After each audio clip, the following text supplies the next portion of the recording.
김을포 작가님 반갑습니다. 안녕하세요. 어영차 바다야에서 바다 사진 전문가를 모시고 말씀을 듣는 건 좀 이례적인 일인데요. 오늘 말씀해 주실 주제가 어떤 것입니까? 바다의 모습을 담는다라는 것은 무엇인가에 대해서 이야기해 보려고 합니다. 바다 사진 전문가라고 들었습니다. 구체적으로 어떤 일을 하시는 겁니까? 바다의 수면에서 파도와 파도 사이에서 사진을 찍는다든지 바다 속에 들어가서 사진을 찍고 있는데 그런 사진을 찍는 행위는 흔하지 않기 때문에 사람들이 저를 바다 사진가로 불러주시는 것 같습니다. 바다 사진이 일반 사진하고 좀 다른 점이 있습니까? 바다라는 환경은 땅에 비해서, 육지에 비해서 통제할 수 없는 요소들이 굉장히 많이 있습니다. 예를 들어서 육지에서 예쁜 꽃을 사진 찍는다고 했을 때 꽃과 적당한 거리를 자기가 걸어가서 꽃과 시선의 높이를 결정하고 원하는 렌즈를 갈아 끼워서 사진을 찍는다고 한다면 바다 같은 경우에는 바닷물은 계속 흘러다니기 때문에 제가 원하는 곳으로 제가 원하는 시간에 가 있기가 굉장히 힘이 듭니다.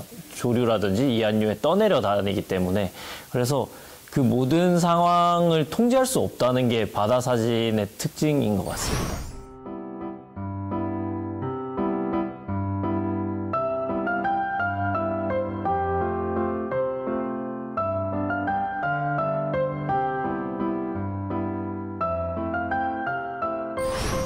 그때부터 어떤 계기로 바다 사진을 찍게 되셨습니까? 중학교 시절에 요트를 타는 세일링이라는 취미를 아버지로부터 배우게 됐습니다.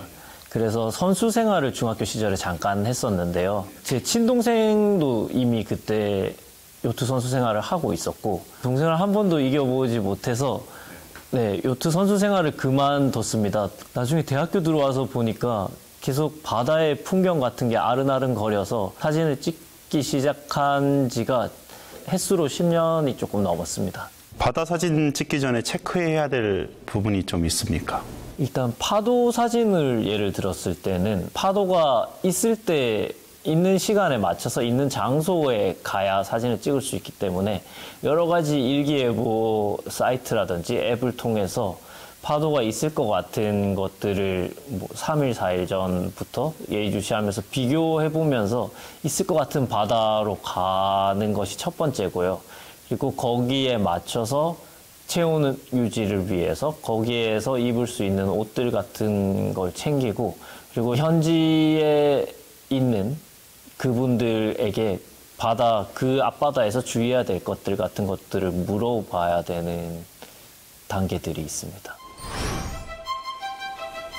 사진 작업 중인 김을포 작가를 만난 곳, 제주도의 한 바닷가입니다. 바다에서 시선을 떼지 않는데요. 오늘 파도 촬영하기 앞서서 장소에 먼저 와서 파도를 한번 살펴보고 있습니다. 얼핏 보기엔 평범한 파도처럼 보이는데요. 무엇을 살펴보는 걸까요? 파도는 이제 경사면이 균일하고 파도가 이렇게 부서지는 파도를 얘기합니다. 그래서 여기 제주도 중문해수욕장 같은 경우에는 만조 시간에는 파도가 부서지지 않기 때문에 만조에서 이제 간조 시간이 될수록 파도가 여기저기서 부서지기 시작합니다. 부서지는 파도를 찍기 위해서 기다리고 있습니다. 사진은 기다림의 미학이라고 하죠. 바다 사진도 예외는 없습니다. 파도를 기다리는 동안 장비 세팅을 시작합니다. 물속에서 촬영을 할 때 방수 카메라를 사용합니다. 파도가 부서지는 극한 환경에서 지금 방수 케이스를 카메라에 맞춰서 세팅을 하고 있고요. 이게 알루미늄으로 만들어져 있고 앞쪽에는 막 강화 플라스틱 이렇게 두께도 지금 보면 상당한데 이럼에도 불구하고 여러 가지 사고의 위험성들이 있습니다. 바다는 예측 불가능한 상황이라서요. 이건 이제 웨수트라고 기본적으로 물속에서 사진을 찍을 때는 계속 물 안에 몸이 잠겨 있는 상태이기 때문에 체온 보호를 위해서 입기도 하고 바닥에 어떤 뾰족한 저질이라든지 이런 데서 몸에 긁히는 걸 방지해 주기도 하고요. 이 외에도 바다 깊은 곳에서 촬영할 때 필요한 오리발과 외부 충격으로부터 머리를 보호할 헬멧 등이 촬영에 필요합니다.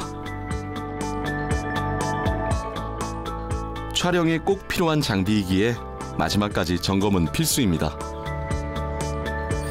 제 장비나 무게는 얼마 정도 됩니까? 스쿠버 다이빙에 비해서는 굉장히 가벼운 편입니다. 파도 사진을 찍는다고 했을 때는 땅에서부터 파도를 향해서 보통 달려서 들어가고요. 큰 파도 사진을 찍는다고 했을 때는.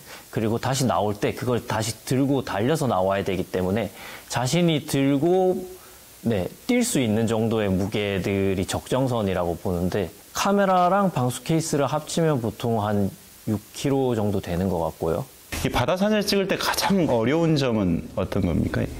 아무리 따뜻한 바닷물이라고 해도 사람의 체온보다는 낫습니다.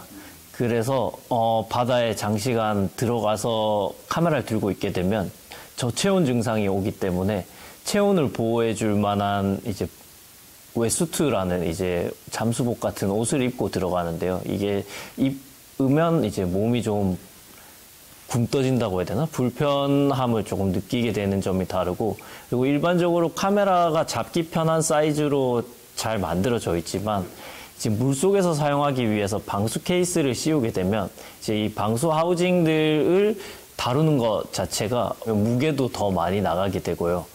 그리고 이제 장비를 물속에서 들고 있으면서도 수영을 해야 되기 때문에 보통 수영을 할 때는 두 손과 두 발을 사용해서 수영을 하는데 두 손으로 카메라를 쥐고 있기 때문에 손을 쓸 수 없는 상태에서 수영을 한다고 보시면 됩니다. 땅에서는 가만히 서 있는 거는 어렵지 않은 일이지만 물에서는 기본적으로 계속해서 발을 차고 떠 있어야 되기 때문에 그런 점들이 조금 다른 점인 것 같습니다.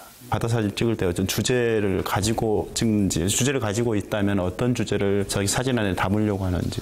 저는 그럼에도 불구하고라는 단어를 되게 좋아하는데요. 바다에 갔을 때 원하지 않게 제가 카메라가 파손이 된다든지 열심히 돈을 다시 벌어서 다시 또 카메라를 사고 그렇게 가서 또 사진을 찍은 첫째 날, 둘째 날에 또 카메라가 부서진다면 약간 하늘이 저를 시험해 보는 건가 같은 생각이 들었던 적이 있습니다.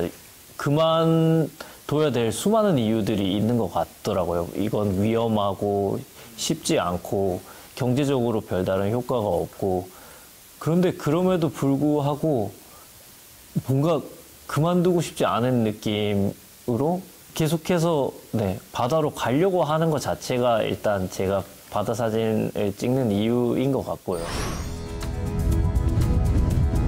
썰물에 맞춰 파도를 찍기 위해 바다로 향합니다. 확실히 밀물 때보단 파도가 크게 부서지는데요. 성큼성큼 다가가선 파도를 촬영하기 시작합니다. 파도가 부서지는 찰나의 순간을 놓치지 않고 셔터를 눌러야 하는데요. 눈으로 직접 보며 촬영하는 것이 아니기에 한번 사진을 찍고 확인하는 반복 작업이 계속됩니다. 바다 사진을 잘 찍는 노하우는 무엇일까요? 물방울들을 없애는 게 중요합니다.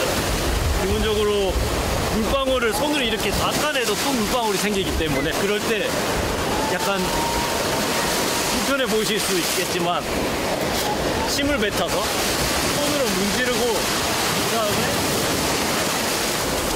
담궜다가 꺼내면 물방울들이 사라져요. 이런 게 기본적인 팁입니다.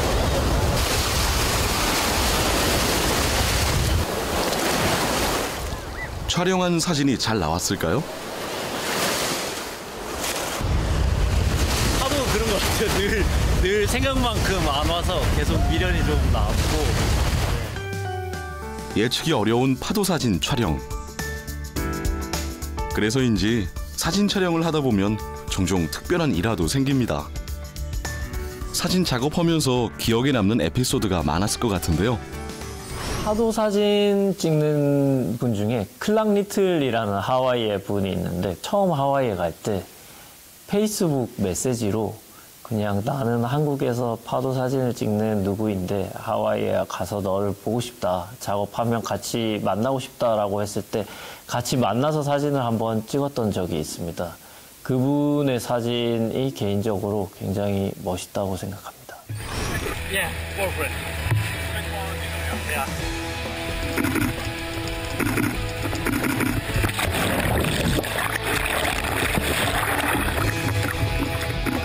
하와이에 가서 사진을 찍고 있었는데 물속에 뭔가 슥 지나가는 느낌이 들었는데 알고 보니까 근처에 거북이가 같이 수영을 하고 있다든지 거북이가 한 마리인 줄 알았는데 거북이가 굉장히 여러 마리가 있었다든지 하는 경험들 혹은 뭐 세일링을 할 때 옆에 갑자기 날치인 줄 알았던 뭔가 소리 났던 것이 알고 보니 돌고래 떼라든지 하와이에서 한 번은 상어를 보러 간 적이 있었어요. 큰 상어들을 철장 안에서 사람들이 갇혀서 상어를 보는 투어가 많은데요. 그거 말고 상어들이 있는 지역에 가서 그냥 수영을 하러 가는 프로그램이 있어서 그걸 이제 사진을 찍으러 갔었는데 네, 막상 상어를 봤을 때도 상어들이 그 영화 속의 이미지라든지 흔히 생각하는 이미지는 상어가 사람을 보자마자 막 물어뜯고 이럴 것 같지만 의외로 네, 굉장히